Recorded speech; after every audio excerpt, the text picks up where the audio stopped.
I let out a couple of lame huffs and watched my hot breath briefly condensate on my laptop screen. As I wiped it down with the tank top that I grabbed from my laundry basket, I noticed today's date at the top of the screen, November 3rd, 2024. That means it's 2 days until the election, and it's been exactly a month since National Boyfriend Day, which occurs on October 3rd. It's sort of like February 14th, but a little more on the nose. My friend called me crying earlier that day because she found out her ex-boyfriend now has a new girlfriend. It made me really sad. My screen didn't look cleaner after I rubbed it with the tank top. It actually looked worse. I have a thing about cleaning my laptop. It's nothing deep, I just hate doing it. It looks so bad that often people tell me I should clean it.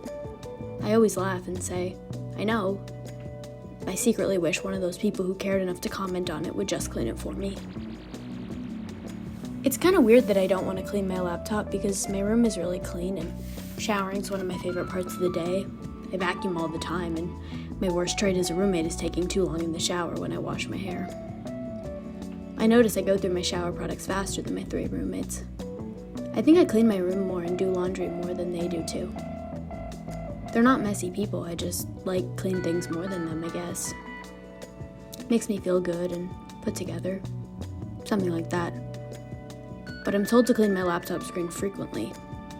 I don't need someone to tell me to clean my room more or shower more. But I just don't want to clean my laptop. I'm pretty hyper aware of other people's computers, and I now know against my will, but entirely by free will, that they are always cleaner than mine. Always. Which means I really need to stop my little cleaning superiority complex because it's cringe and it makes no sense. A week ago, a girl sitting in front of me told me to clean my screen while I was sitting in a class that I really despise.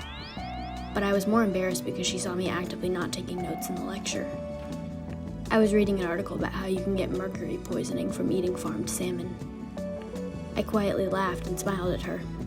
I know, I said, as I took mental notes about how I was never going to eat farmed salmon again and that she should keep her eyes to herself. I chewed my gum a little faster.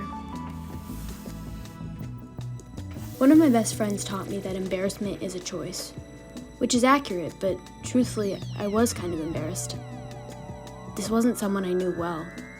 I thought to myself, well, she doesn't even know how ridiculous I am about changing my pillowcases and taking off my nail polish when it's chipped.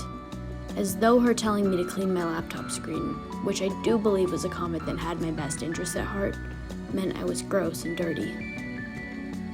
But it's not like their remark was impactful to me and made me want to change my ways because I still didn't clean it. Does that mean I'm not a sheep or just stubborn? I could have today, though. When I was at CVS buying purple shampoo for my hair, which I dyed blonde with tinfoil, I saw the canned laptop cleaner people inhale like drugs out of the corner of my eye. But I didn't need to buy it, it wasn't an emergency. I only had $10 on me and my hair looked brassy, which was a problem that needed to be solved immediately. I didn't want to go into the aisle with the phone chargers and extension cords anyway. I felt far more at home in the hair care aisle. I like the feeling of being surrounded by colorful bottles arranged by brand. Plus, it's next to the other aisle I like, the makeup aisle. I can excuse the fluorescent lighting and gray carpeting.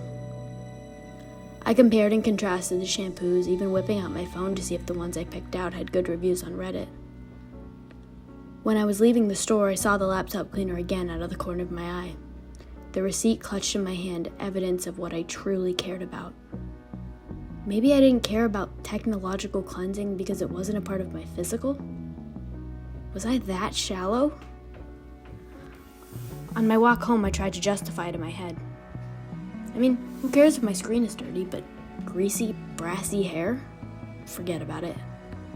I wondered if my hair was greasy and brassy if other people would comment on it the way they did my computer. I bet they wouldn't. It takes a rare person to actually say that to you. Most people are pretty scared to say something critical about how you look to your face. I'm not really any better, though. I mean, I probably wouldn't tell someone their hair looks greasy and brassy to their face. And I also probably wouldn't tell someone that their computer screen is dirty, because clearly I really don't care about that. As I was a minute away from my apartment, I wondered if I ever will. I also wondered if I was a bad person for laughing after seeing a photo on Instagram of a girl who bullied me in middle school who got really fat. But no one knew that, so I guess I'm safe. It's hypocritical to be phobic of greasy hair but unafraid of a dirty laptop screen, right? I mean, it's technically not, but something about it is just really stupid and superficial. My inner monologue about clean hair versus a clean computer made me feel like it was time to come to terms with who I truly was. A massive hypocrite. Feels like what I like doing and don't like doing doesn't always make logical sense even to me. Sometimes I think about the choices I've made, big and small, and I confuse myself. It doesn't quite add up. I feel like I'm constantly surprising myself a little bit, but does that actually make me unapologetically myself? I don't know, maybe that's just what it means to be a human. Maybe it's good I can't always predict my choices. It's not like anyone has ever said that life is predictable. I do predict, though, that one day my frontal lobe will fully develop and I'll start cleaning my computer. I'm caring less about brassy hair, and that a clean computer will make me feel good and put together the way washing my hair does. Something like that.